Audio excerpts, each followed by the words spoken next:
was exactly what we wanted. The suit went through probably at least 20 different revisions, and Bill Terzakis was very patient with us as we removed strands of hair here and put in one more spike here and made them less symmetrical here. It was a very arduous process. And it was basically everybody had the same images that I'd emailed to everyone, so everyone was looking off the same images. And then from there we sort of pieced and puzzled the elements that we liked, put it together in one character, and then I was able to provide a concept that everyone was happy with.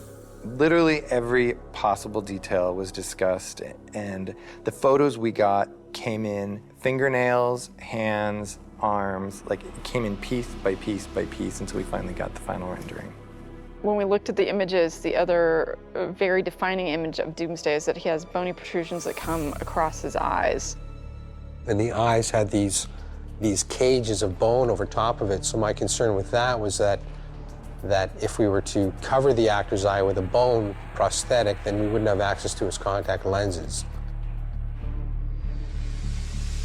Every once in a while, in this job, you have those days where everybody looks at each other and thinks, is this real? Like, is this really my job? And I think the day that we started talking about how many bony protrusions are too many bony protrusions on Doomsday, that was one of those days.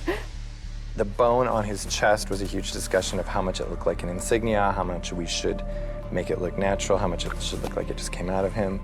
And then what should those bony protrusions look like? Should they look like scales? Should they look like bones? Should they, look like mountains jutting out of him?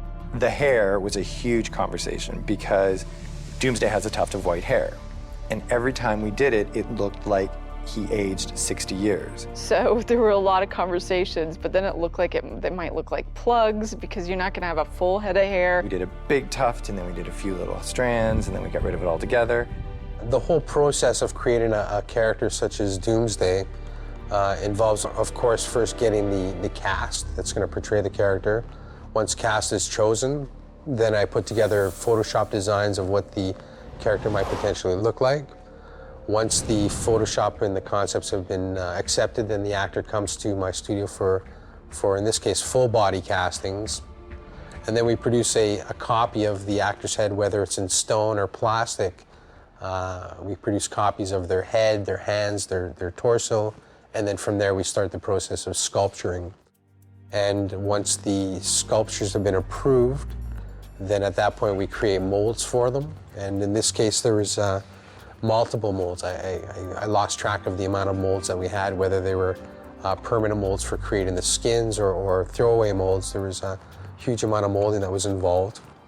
And once the molds are created, then we inject material, skin, and it took about 22 hours to bake out all the moisture out of the foam rubber that we poured into the mold. Demold it. Once it's demolded, we do a test fitting with Dario. Then we got to paint it. After it's painted, then we detail it, do all the final details, and then we ship it out to set. We apply it on set.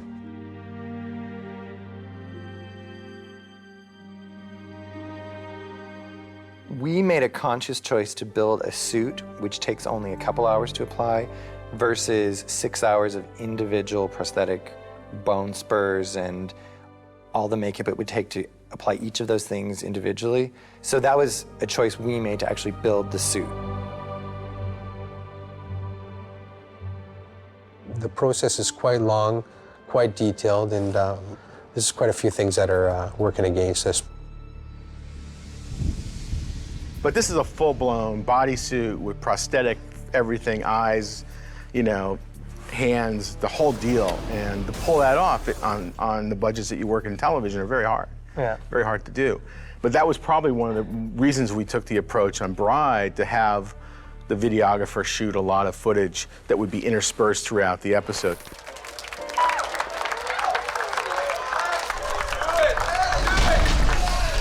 And the thought was early on, while breaking the episode, that by using that device, if we had to, we could hide the beast, hide the shark, as it were, in the video and keep it all handheld and flashes of images, so that if we did not get to a place where, especially the EPs and everyone in post were happy with how the beast was looking on HD, we could always cut to that. The less you saw of him at the beginning, the better.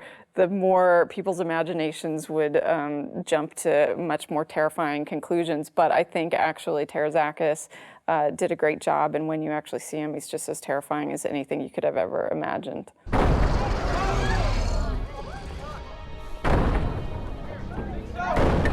What is it? Okay, this is the first time we're going to see him. Where do we introduce him? And the decision was made to introduce him at the wedding and to make him come in, crash the wedding so that the lights would be dim, and there were a lot of shafts of light as opposed to just a very well lit area. Shafts of light, a lot of shadows, a lot of corners where where it made it much more of a horror story.